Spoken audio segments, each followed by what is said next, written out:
Welcome and thank you for standing by. At this time, all participants are in a listen-only mode. During the Q&A session, if you'd like to ask a question, you may press star 1 on your phone. Today's call is being recorded. If you have any objections, you may disconnect at this time. And now I'll turn the call over to Ms. Ronnie Grand. You may begin. Hi, I'm Ronnie Grand, Public Affairs Officer at NASA Goddard Space Flight Center, Greenbelt, Maryland. Welcome to today's media telecon to discuss Asteroid Bennu and planetary defense. For those watching via Ustream at nasa.gov/live, please note there will be a 30-second delay in the streaming to the actual telecon. Graphics related to the telecon are on our Scientific Visualization Studios site. The link to the SPS will be shown on nasa.gov live, or another way to get there is you could do a keyword search for NASA Scientific Visualization Studio.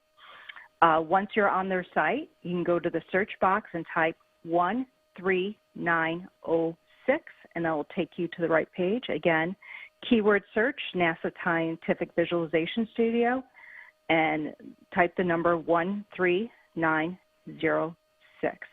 And just a note, the NASA Scientific Visualization Studio has a catalog of animations and visualizations and videos featuring NASA science research and mission. Okay, today we have 4 panelists joining us. Each panelist will provide brief remarks. Then we move to question and answer session, accepting questions from media that dialed into the phone bridge and those that submit questions via Twitter using the hashtag AskNASA. This media telecon will be limited to 1 hour. NASA's first mission to collect a sample from an asteroid, the Origin Spectral Interpretation Resource Identification Security Regolith Explorer, or OSIRIS-REx, is on its way back to Earth with a bounty of material, holding a time capsule with clues about the formation of the solar system. However, OSIRIS-REx has another important mission, and that's security. Asteroid Bennu is one of the most hazardous asteroids to Earth. For 2 years, OSIRIS-REx orbited Bennu, collecting information about the forces that will affect the asteroid's path. Today, the journal Icarus will release the results of that study. Our panelists will talk about the science results and its implication for other hazardous asteroids. The panelists are Dante Loretta, study co-author and OSIRIS-REx principal investigator at the University of Arizona in Tucson; Davide Farnocchia, study lead author and scientist with the Center for Near-Earth Object Studies at NASA's Jet Propulsion Laboratory in Southern California; Jason Dworkin, OSIRIS-REx project scientist at NASA Goddard Space Flight Center in Greenbelt, Maryland; and Lindley Johnson, Planetary Defense Officer at NASA's Planetary Defense Coordination Office at NASA headquarters in Washington, D.C. Now I'd like to hand it over to Dante. Thank you, Ronnie. Can everybody hear me okay? Yes? Okay, let's get started. I'm going to start out with a status update for the OSIRIS-REx mission. And if you look at my first graphic, it's an orbit diagram showing the positions of OSIRIS-REx, Asteroid Bennu, and the Earth today, August 11th, 2021. And the mission is in great shape right now. We have completed our primary encounter with the asteroid, and we collected samples successfully on October 20th, 2020.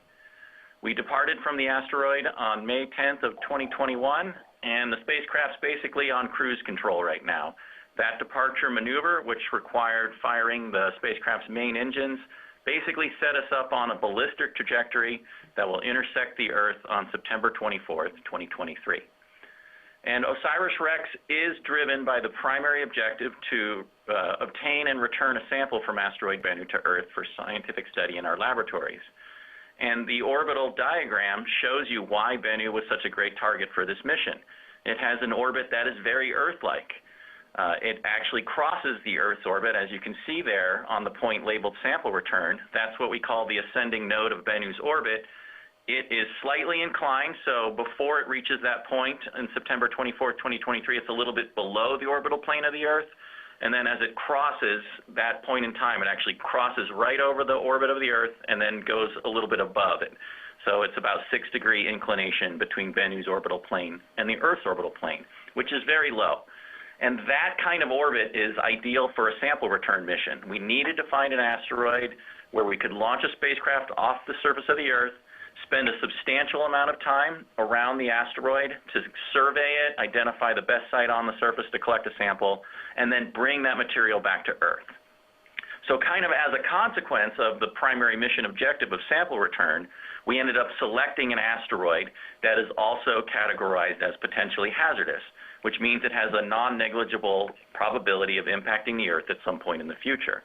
And so we incorporated that into our mission planning, and particularly it became a primary mission objective to understand the orbital trajectory of asteroid Bennu well into the future and update the impact hazard assessment.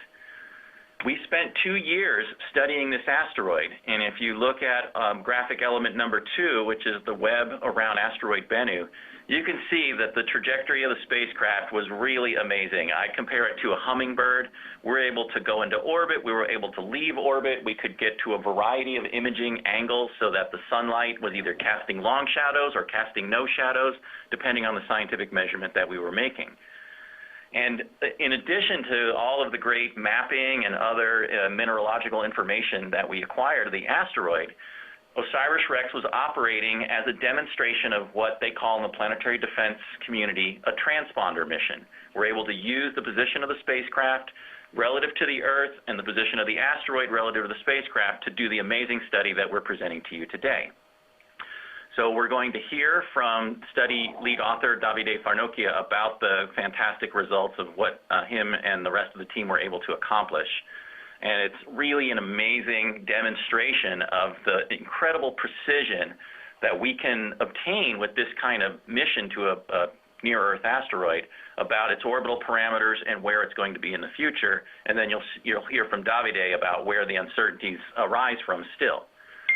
And then because we are a sample return mission, we are going to bring that material back. As you'll hear later, one of the important parameters that controls the orbital dynamics is how the asteroid absorbs solar radiation and re-emits that energy back into space as heat.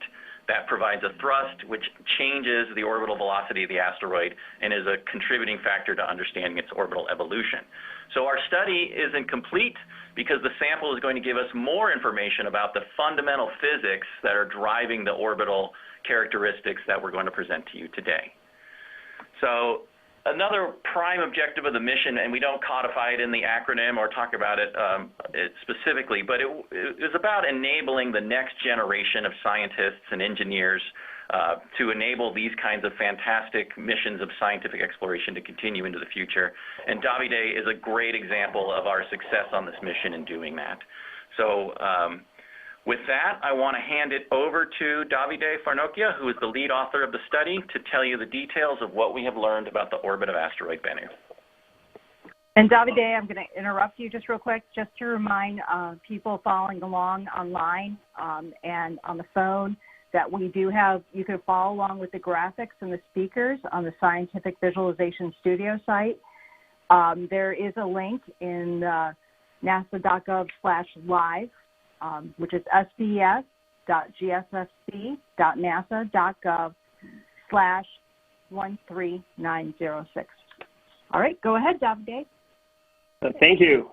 Yeah, I still remember actually when I first learned about the OSIRIS-REx mission, it was actually the day the mission got selected. It was 2011, and at the time I was a PhD student at the University of Pisa back in Italy, and I was in the process of getting an appointment to work for NASA's Jet Propulsion Laboratory. One morning I entered my PhD advisor's office, and he's going through his email, and suddenly at some point he turns to me and says, Davide, do you want to know the latest? The OSIRIS-REx mission has just been selected. Now we know what you're going to be working on once you go to work for JPL, Jet Propulsion Laboratory. And sure enough, I've been very busy and very happy working on this amazing mission for several years now. Before I get into the details about the paper, I think it makes sense to provide some background on Bennu. As Dante mentioned, Bennu is one of the potentially hazardous asteroids, which means it's fairly sizable. It's about 0.5 kilometer in diameter. and its orbit has the potential of bringing it close to the Earth. These are the objects that we really pay a lot of attention to at the Center for Near-Earth Object Studies. We want to ensure these objects get properly tracked.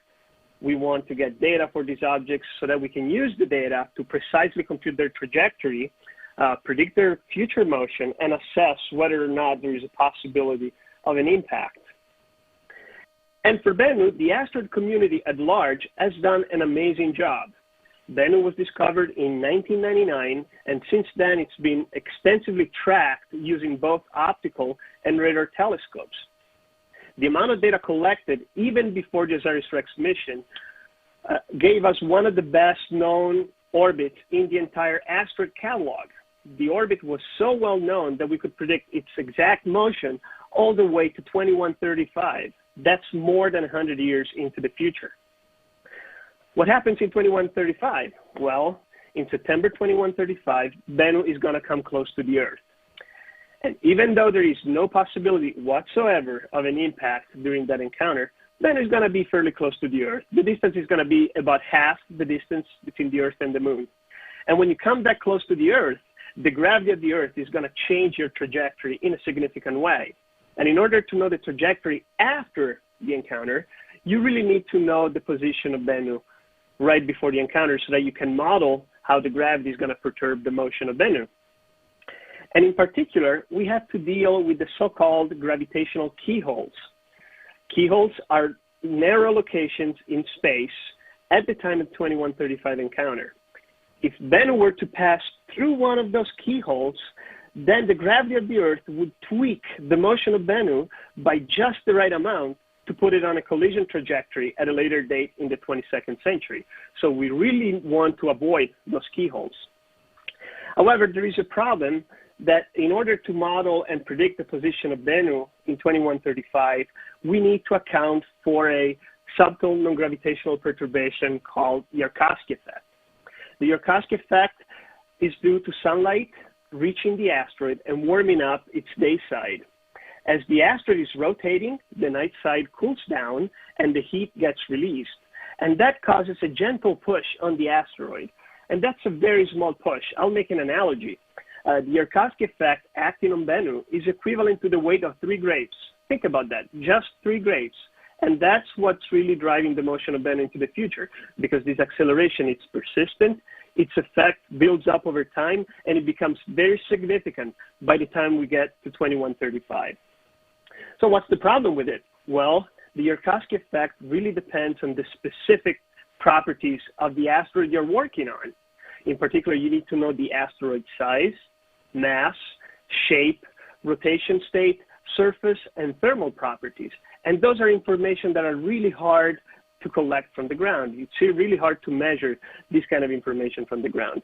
And that's where the OSIRIS-REx comes in, because the spacecraft went to Bennu, it stayed in orbit for about 2 years, collected all the data we needed in order to quantify these physical properties. And that gave us all the ingredients we needed to compute the Yarkovsky acceleration and account for that as we modeled the future motion of Bennu. So that's really one of the major contributions from the OSIRIS-REx mission when it comes to modeling the trajectory of asteroid Bennu. The second component, as Dante mentioned, is the fact that by tracking the spacecraft over 2 years of proximity operations, we obtain fantastic positional constraints on the position of Bennu. We measured the distance between the Earth and Bennu, which at times was as large as the distance between the Earth and the Sun, with a precision of 2 meters. That's the height of a basketball player. That's how well we can constrain the position of Bennu. But of course, with great responsibility comes with great power comes great responsibility. Well, with great powerful data come great challenges. We really needed to step up to the challenge and model the trajectory of Bennu to a level that was never tried before for any asteroid. And so beyond the gravity from the sun, the planets, the already mentioned Yarkovsky effect, we also have to account for other solar radiation forces, Einstein's relativity, and the gravitational pull coming from hundreds of other asteroids in the solar system. We also had to check other small terms that we thought were not relevant, but at this level of precision, we really needed to go down, check the numbers, and ensure that that was the case. And I'll mention two examples that I find particularly interesting. The first one is related to one of the most interesting and surprising scientific discoveries from the mission, which is the fact that Bennu ejected particles. And that was extremely valuable from a scientific standpoint. But there is a question, is that affecting the motion of Bennu? Well, we went through the numbers, quantified how much that could change the motion of Bennu, and determined that was not significant. The other obvious example is the interaction between the OSIRIS-REx spacecraft and Bennu, especially during the sample collection sequence. As the spacecraft went down to the surface and collected the sample, it touched the asteroid. Is that enough to perturb the motion of Bennu? Well, again, we spent our time, computed, the size of this effect, and established that that was not affecting the motion of Bennu in any significant way. So we did our homework and made sure that we didn't forget anything. So after all this fancy modeling, what's the result of this study? Well, we have a much better knowledge of the trajectory of Bennu, and that's impressive because, as I mentioned before, even before the OSIRIS-REx mission, we already had one of the best known orbits in the entire asteroid catalog. Well, thanks to the OSIRIS-REx mission, we improved that knowledge by a factor of 20. We have a knowledge of the position of Bennu in 2035 that is better by a factor of 20 than what it was before. And that allows us to rule out many of the possible keyholes that were out there. Just to quantify this, we had about 26 keyholes greater than 1 kilometer that were a possibility before the OSIRIS-REx mission. Now we only have 2 of those keyholes greater than 1 kilometer that we need to consider. So this improved knowledge confirmed that Bennu is going to miss many of those keyholes, even though a few of them remain a possibility.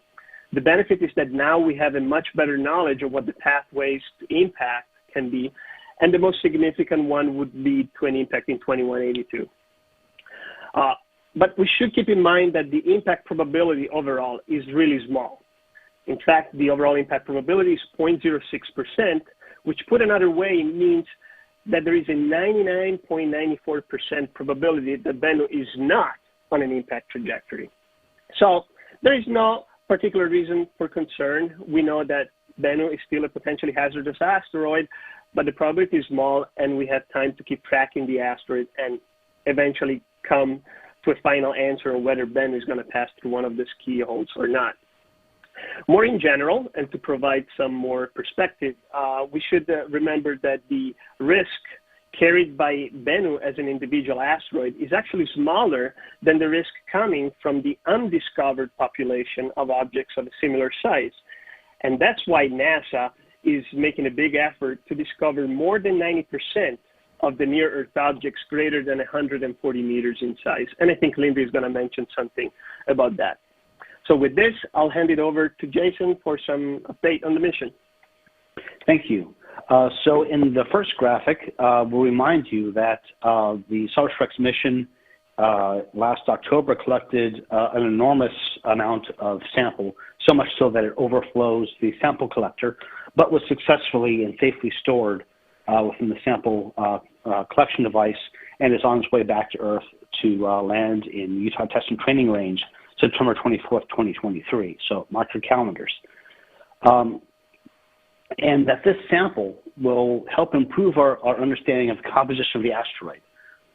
By looking at the thermal physics that leads to the Yarkovsky effect at the microscale, we can better understand the causes of these effects, the causes of the thermal inertia that we observed on the asteroid that has led to the Yarkovsky effect, as well as studying the strength, density, cohesion, and elastic properties of the regolith that we bring back. We can study that in great detail, such that if it becomes necessary in 2136 to develop a strategy to deflect Bennu, we'll have the information both based on our in situ results by contacting the asteroid with a touch-and-go maneuver, as well as the properties of this material.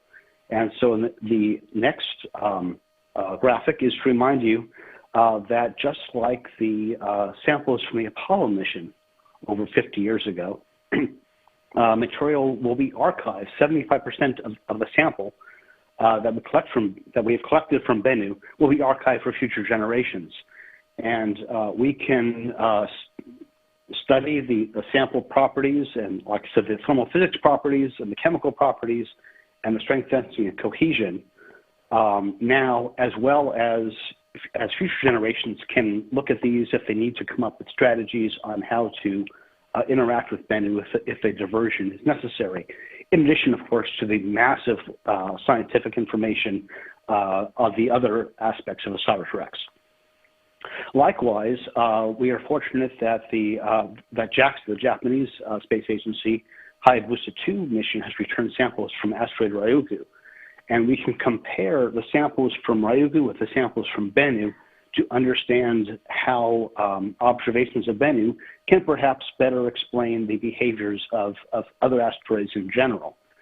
And I'll turn this over to Lindley Johnson, Planetary Defense Officer, who can talk more about how we can understand the whole asteroid population from Bennu. Thank you. Thank you, Jason. Thanks, Jason.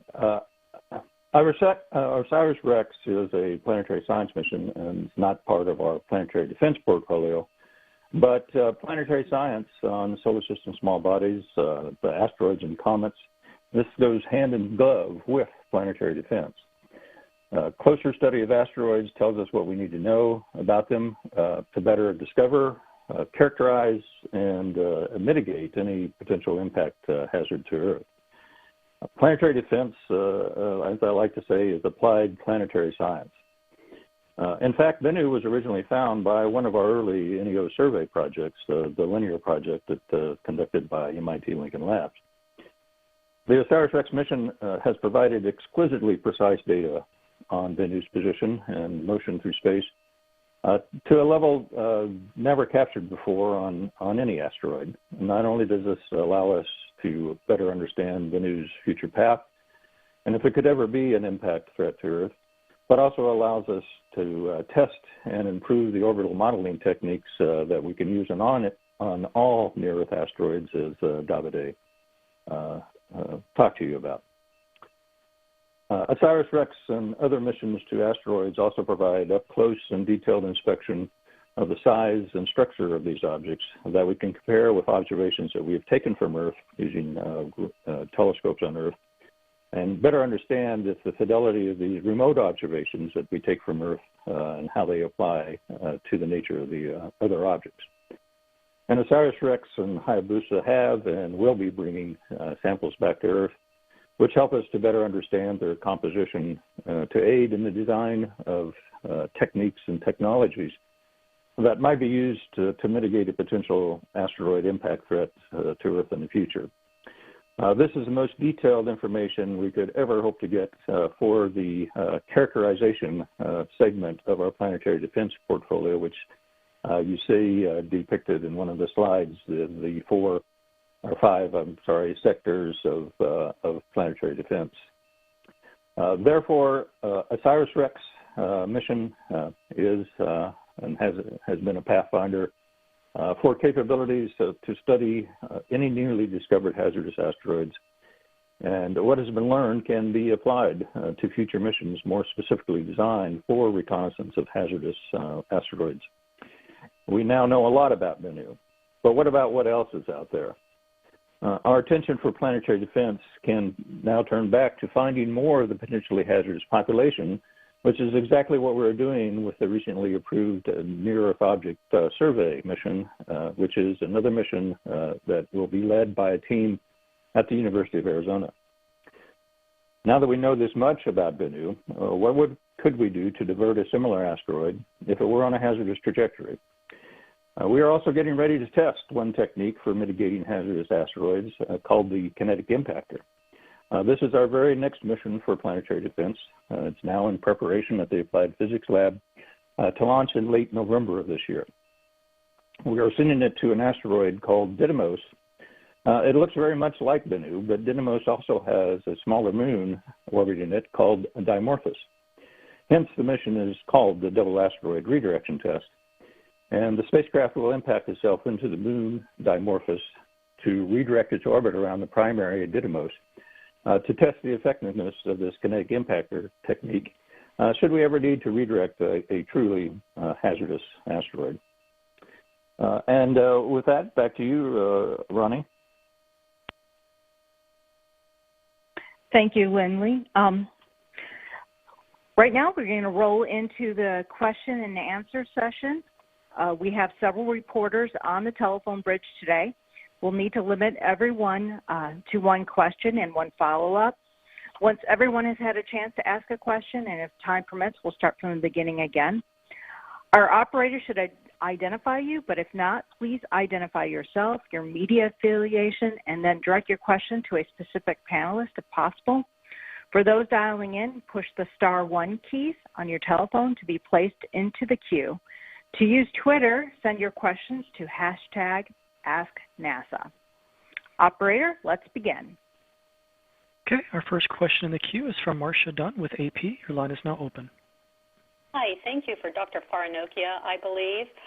It looks like the odds are greater now that we could take a hit from Bennu, even though it's still slight. We went from 1 in 2,700 through 2,200 to 1 in 1,750 through the year 2,300.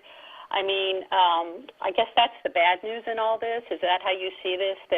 Do you see how much more likely, statistics aside, do you see the threat from Bennu at this point in the next few hundred years? Thanks.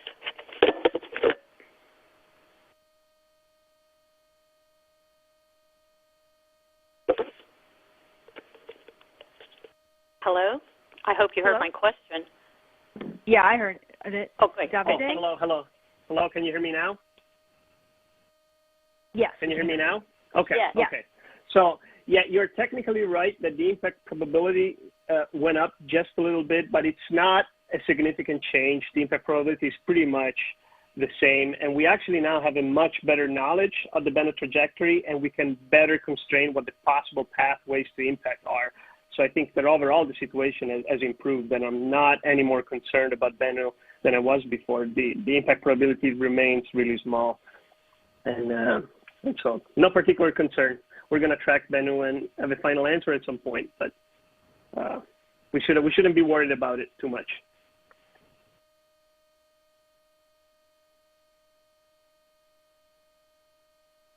Okay, operator, next question. Next question is from Kenneth Chang with New York Times. Your line is now open.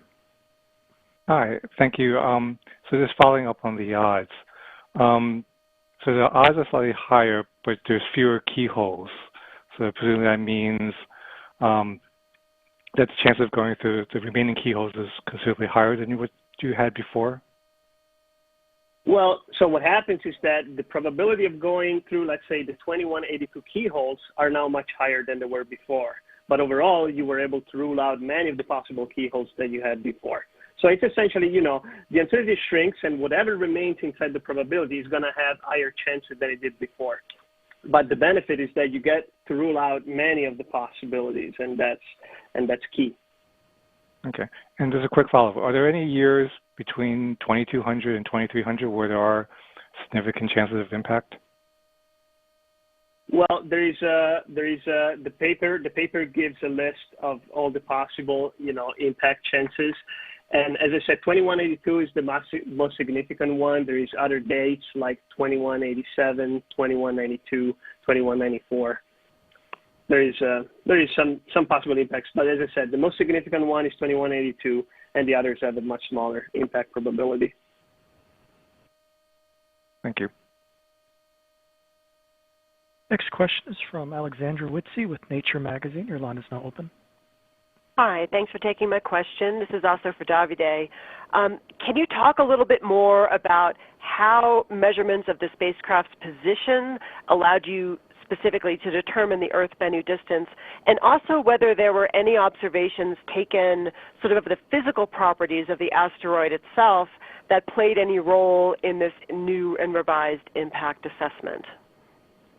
Yes. Okay. So what happens is that whenever you send a mission in deep space, you're going to track the spacecraft using stations with the deep space network, and you're going to send radiometric signal to the spacecraft.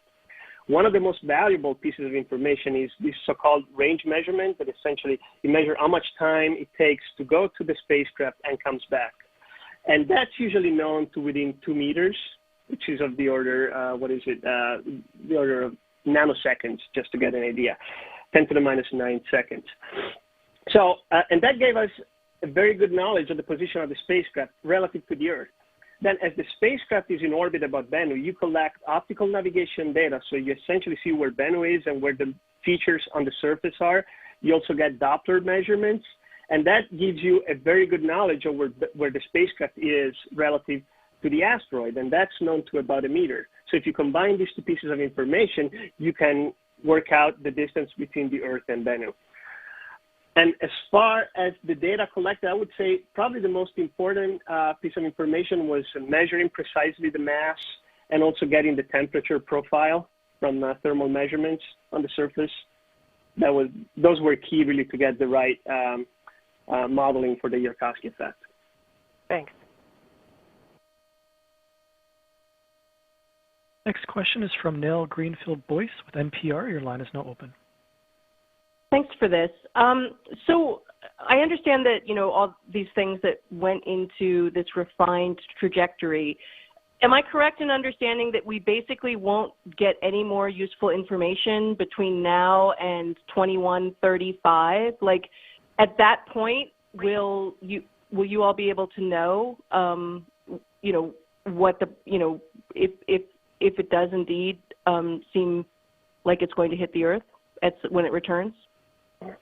Okay, so I think I'll take this one as well. Well, in 2135, you'll know for sure, but we're going to keep observing Bennu even before that. In particular, there is a very good opportunity in 2137. Bennu is going to come close to the Earth, not as close as in 2135, but close enough to collect radar data. And at the time, we're just going to see how much that those observations are going to improve our knowledge on the trajectory, and chances are that the uncertainty would shrink a little further. But yeah, we're going to keep tracking Bennu, and chances are we're going to know before 2135 at some point, even though it's not clear yet at what point we will be able to get a final answer.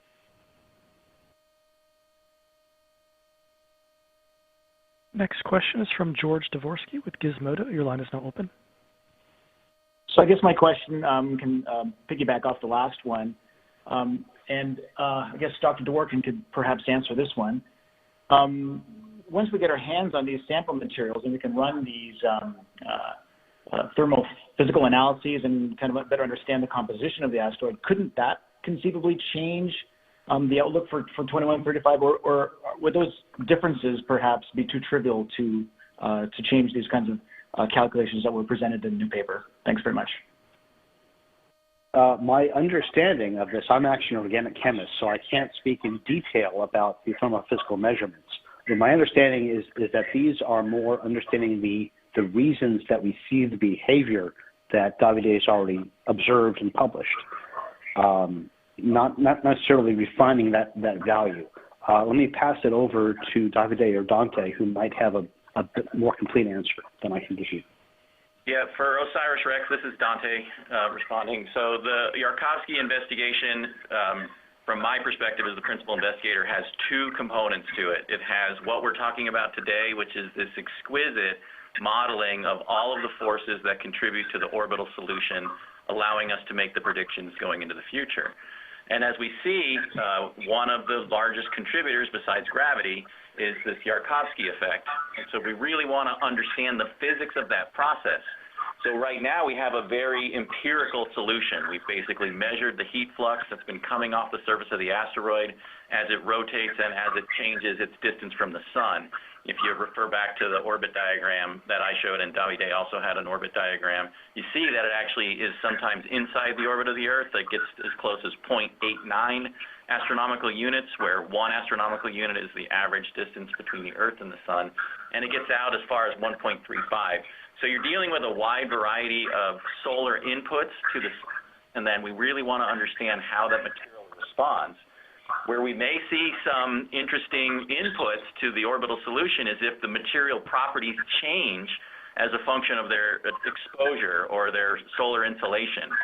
We have the current state of thermal emission from the asteroid, and by understanding the detailed thermophysical properties of the sample, we'll be able to understand if you think those thermal properties remained constant throughout Bennu's entire lifetime, or are they subject to changes as they go through a process called space weathering, which deals with impacts that could change the nature of the surface, expose fresh material, also cosmic rays, high energy photons from the sun and from other extrastellar sources. So it really will build up the fundamental understanding of the physics that give rise to one of the most important parameters that drives the uncertainty on the orbital solutions that Davide has come up with.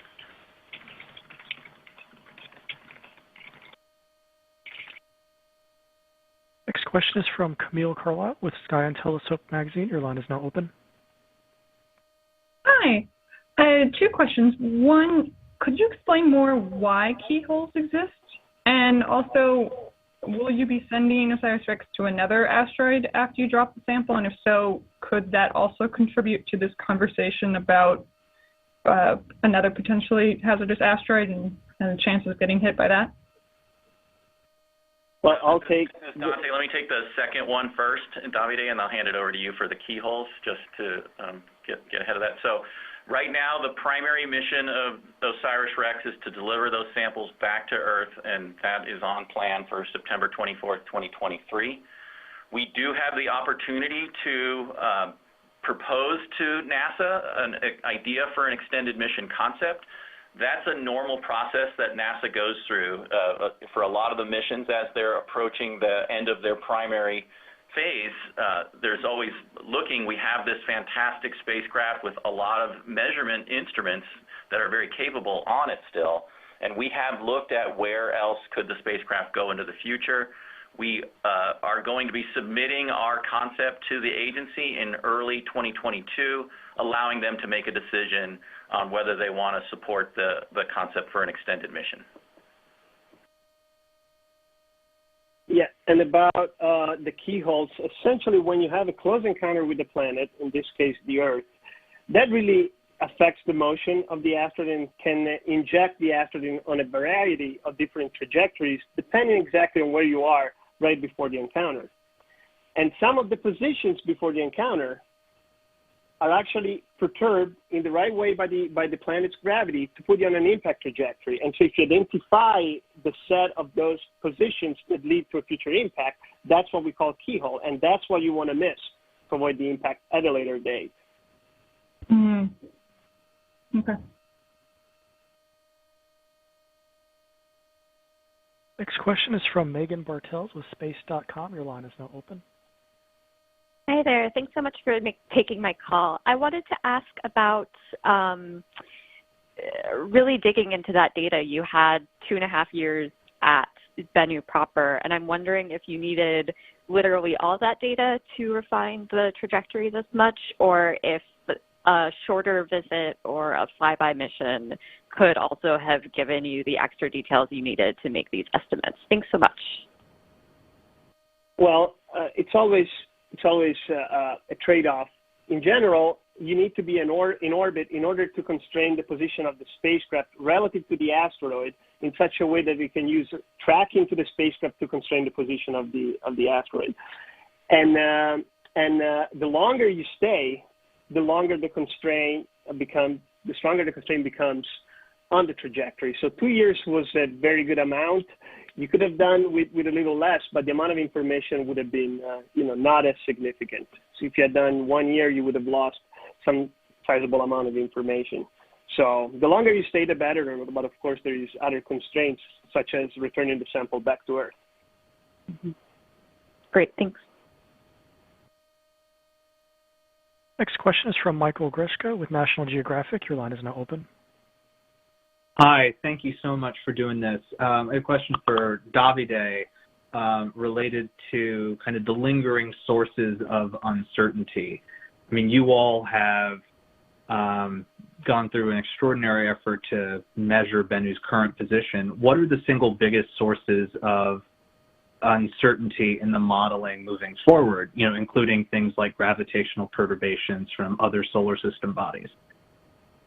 Yeah, I'd say right now the biggest source of uncertainty would be related to the mass of all the other asteroids that we are including in the model. And we should really be sending missions to all of them so that we can measure their mass and know exactly what their effect is. In our study, what we did is to use the best known estimate for that mass, but also to account for the uncertainty in that mass and folded that into the uncertainty of the trajectory of Bennu. So getting the mass of the asteroids in the solar system would be the next major step in improving this trajectory. A quick follow-up to that.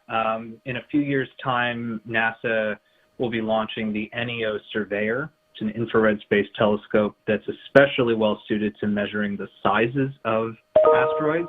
How useful will those data be in at least constraining those asteroid sizes and, helping estimate mass? Well, for most of these objects that we are including as perturbers, the motion of Bennu, we already have some decent guess of the size. Of course, NEO Surveyor might give us more data. We're going to improve that. We still have uncertainty on the bulk density of these objects, and that's going to affect the uncertainty in the mass.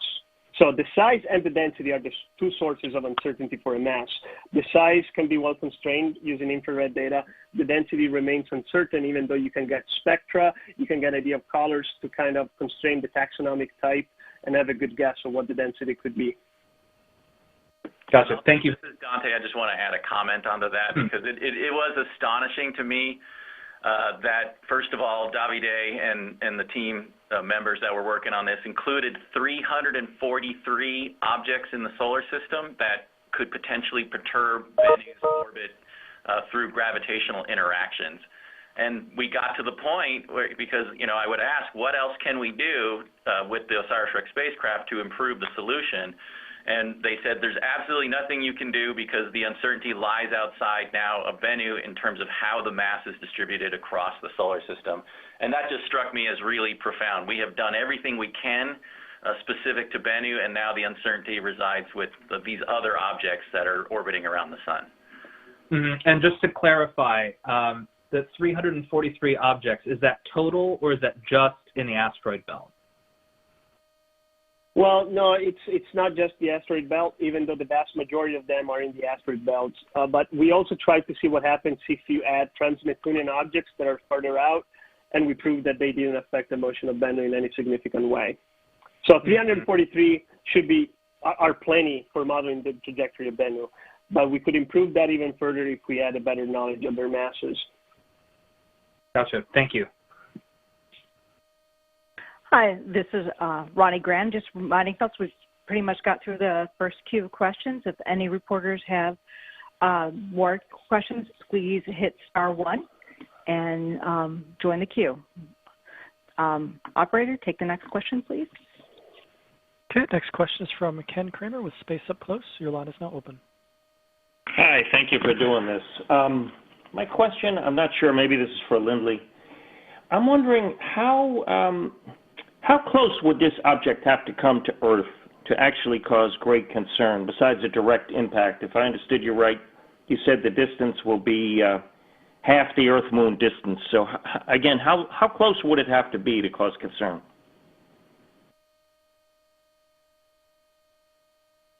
Well, we are monitoring Bennu and all other near-Earth asteroids and comets that we find to determine how close they do come to Earth. Once we have good orbits on them, and that shows that it's just going to be a close approach and not potential for an impact, then they're not of concern anymore. We understand where they are and where they're going.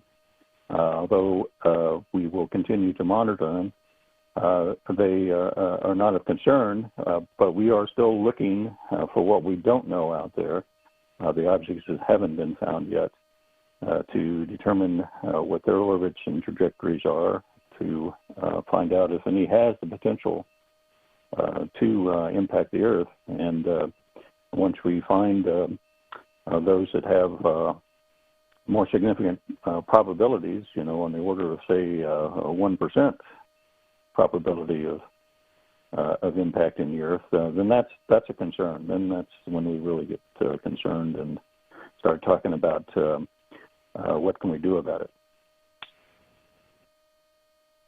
All right, thank you. Next question is from John Kelvey with Inverse.com. Your line is now open. Yeah, hi. Thank you all very much for doing this.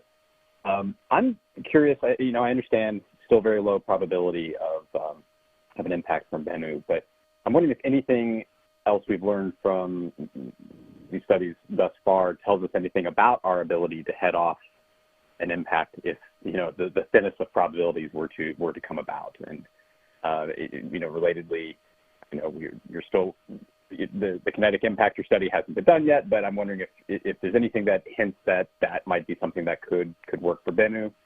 Do we know enough yet to know what our odds would be of deflecting Bennu if the worst possible and least likely outcome would come about?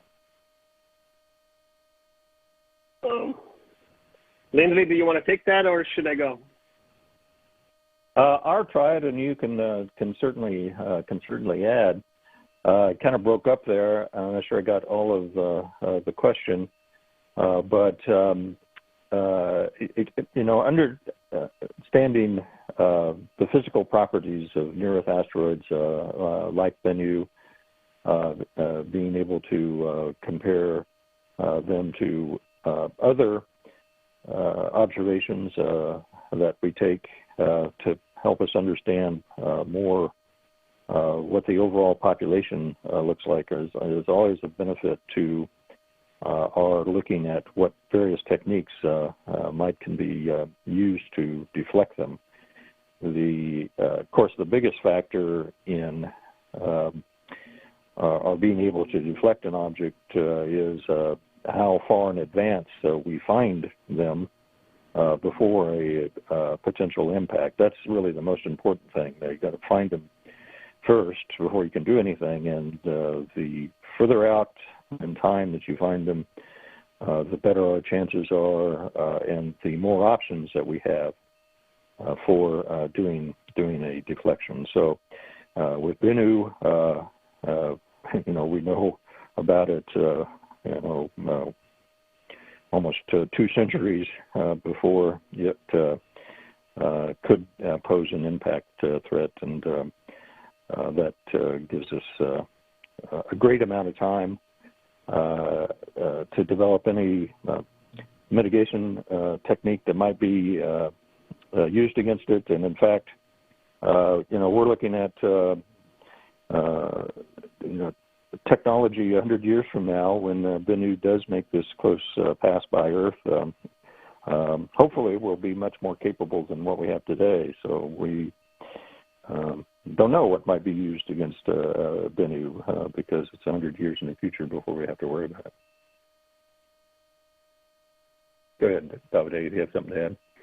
Yeah, the only thing you might want to add is that, let's say that the 2182 impact becomes, a real possibility. You're going to find out in 2135. That's almost 50 years of time to deal with it. That's plenty.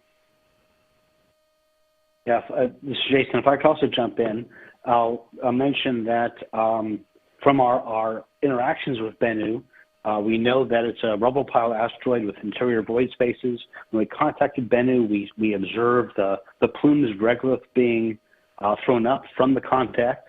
And when we study the samples in the laboratory up close, we'll understand the physical behavior of the particles, such that if technologies are developed that involve impacting or touching the asteroid, we'll know how the surface will respond to those technologies.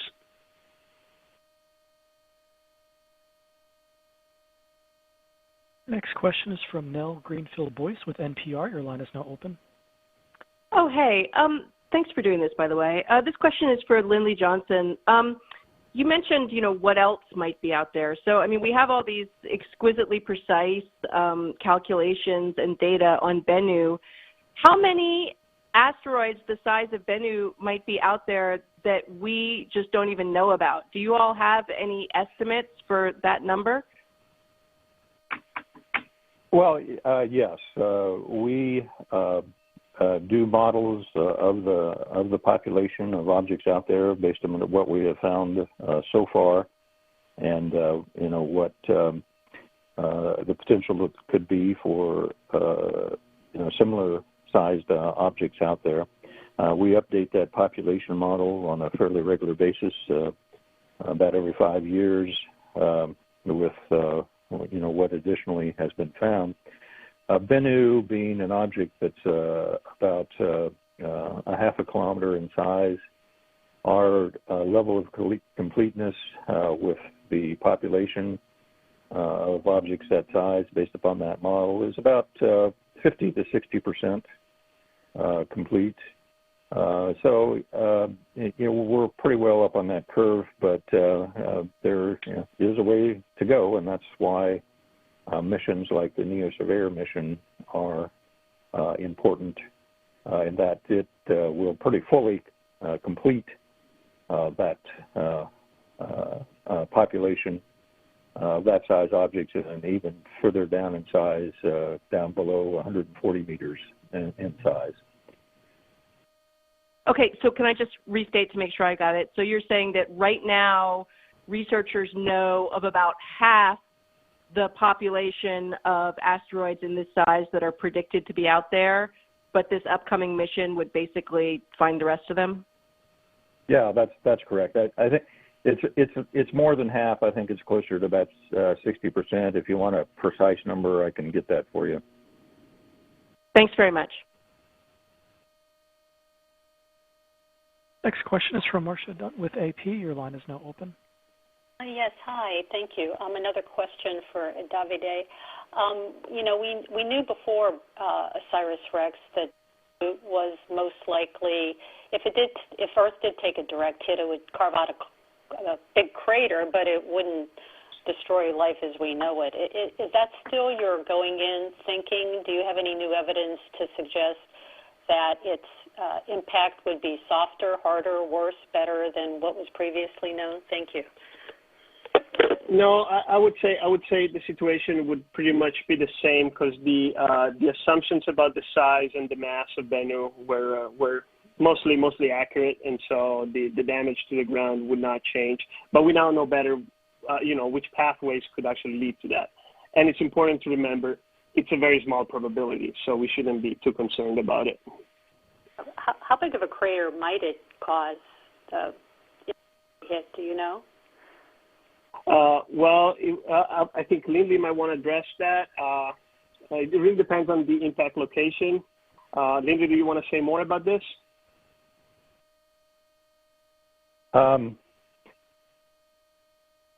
Sure. Like Davide says, it depends on a number of factors, but you can usually, by rule of thumb, say the crater size is going to be, 10 to 20 times the size of the object. So a half-kilometer sized object is, going to create a crater that's at least 5 kilometers in diameter, and could be as much as 10 kilometers in diameter. But the area of devastation is going to be much broader than that, as much as 100 times the size of the crater. An object Bennu size impacting on the eastern seaboard states pretty much devastate things up and down the coast. Those are all rules of thumb, though. It really depends a lot on the precise circumstances of the object and the impact, its trajectory, angle of entry into the Earth's atmosphere, and all those kinds of things. Thank you. Next question is from Kenneth Chang with New York Times. Your line is now open. Hi, thanks. This is for Lindley. You mentioned that I think you mentioned that 50 years would be plenty of time to divert Bennu, but you didn't know exactly what technologies would be available. But I guess given current technologies and what's known about Bennu as sort of a rubber pile, what would be the most promising way of getting it into a safe orbit or diverting it?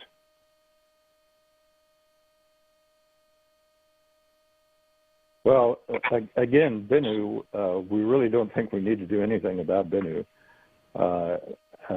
An object of that size, a rubble pile, our current technology, kinetic impactors say it certainly would take multiple kinetic impactors, one after the other, and kind of a shoot kind of situation to divert Bennu a significant amount, which certainly is feasible in a 50-year time frame. But again, there are other developing technologies and techniques that might be used with periods of time like that. The gravity tractor idea that we have, and other technologies that are being looked at, like ion beam deflection technique. Again, 100 years from now, who knows what the technology is going to be. The good thing about this is Dante. I'll just add to that. But so from my perspective as principal investigator, what I'm most proud of is the exquisite data set that we have collected about Bennu. And it's important to remember, before OSIRIS-REx and before Hayabusa 2, we had never seen one of these spinning top asteroids up close and personal. But now we have this very detailed model of the shape at centimeter scale resolution. We've imaged regions as fine as millimeters per pixel. We know the mass, the gravity fields. We've been able to estimate the density distribution. We've seen these particle ejection events. So this data set is going to be enormously valuable for all these technologies that Lindley was discussing, because you're going to be able to model them very precisely and evaluate the pros and cons of them. So as a contribution to the security mission of OSIRIS-REx, just producing the body of knowledge of Bennu is going to help Lindley and his colleagues think about and evaluate the merits and the concerns associated with each of the deflection technologies under consideration. Hi, everyone. I just want to let you know we're coming up to 2 o'clock. We're going to stay on a couple more minutes, take 2 more questions or so. Just to let everybody know, for time's sake, we'll stay on. But otherwise, if we don't get to your question, please feel free to email me or my other colleagues. Our contact information is on the media advisory we sent out. Thanks. Next question is from Alexandra Witze with Nature Magazine. Your line is now open. Hi, thanks. I want to press with Davide a little bit more kind of this notion of what is applicable to other near-Earth asteroids. In particular, sort of this focus on spacecraft tracking data and how that allowed you to pinpoint its future trajectory is, of course, really specific just to Bennu. Did you, for instance, sort of actually observe the Yarkovsky effect in action at Bennu? And if so, what precisely did you learn from that observation that would be applicable to other asteroids?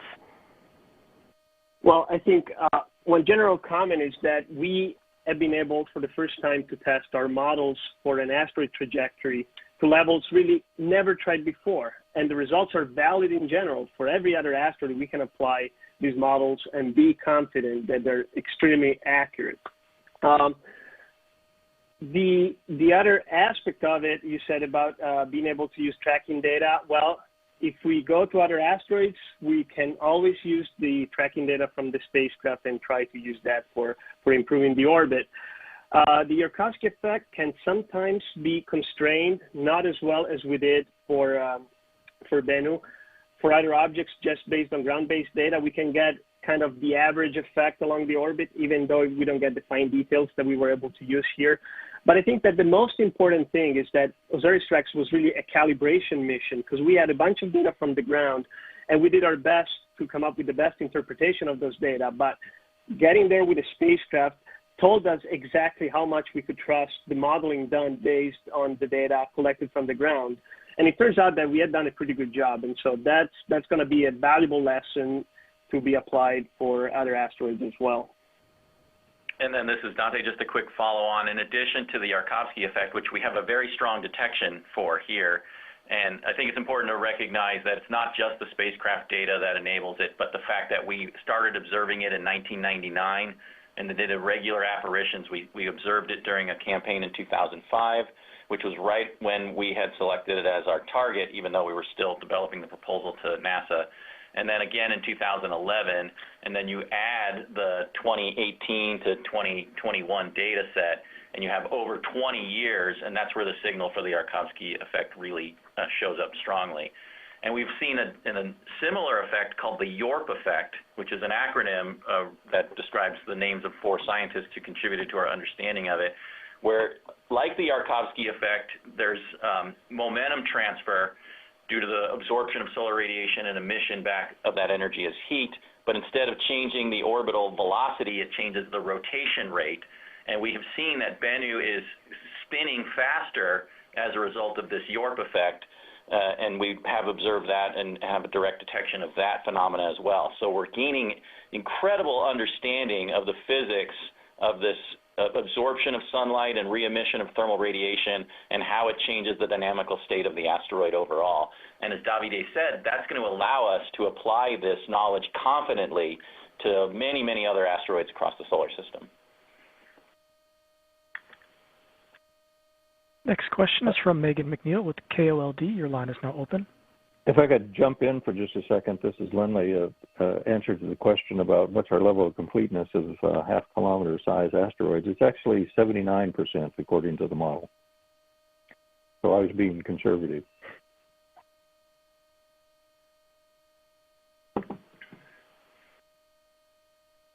And Megan McNeil, your line is open. Awesome. Yeah. Thanks, everyone, for doing this. I think it's kind of interesting that we're all talking about, like, oh, we're watching this. We are going to see this. Obviously, none of us are going to be here in 2135, at least. Personally, I hope I'm not.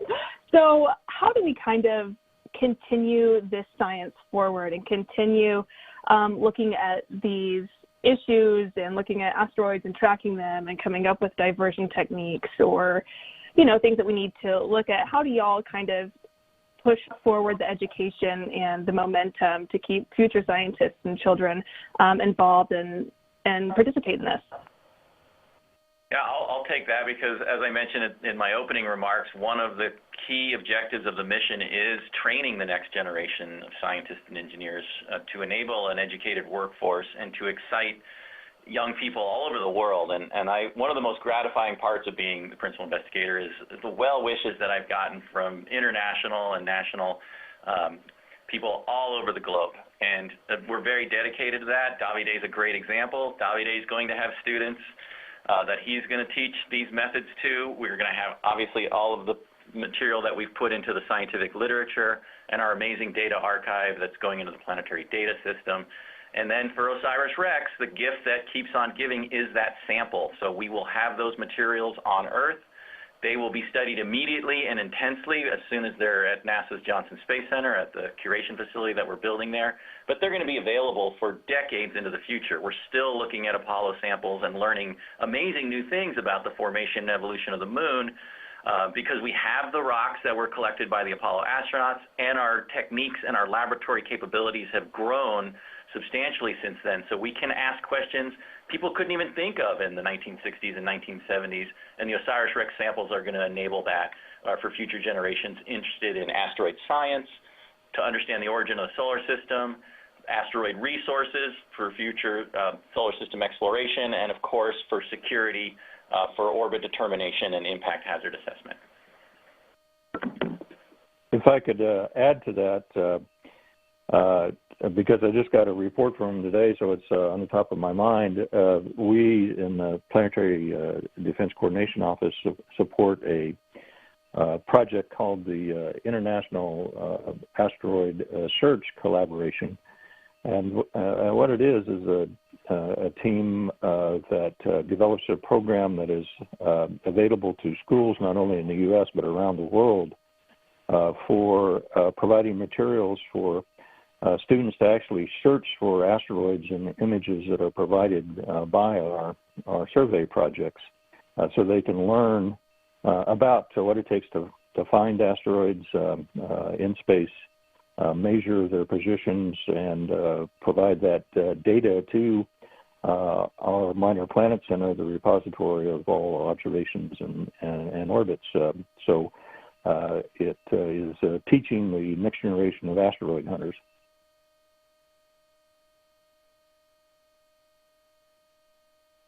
Next question is from Michael Greshka with National Geographic. Your line is open. Thank you. A question for Davide.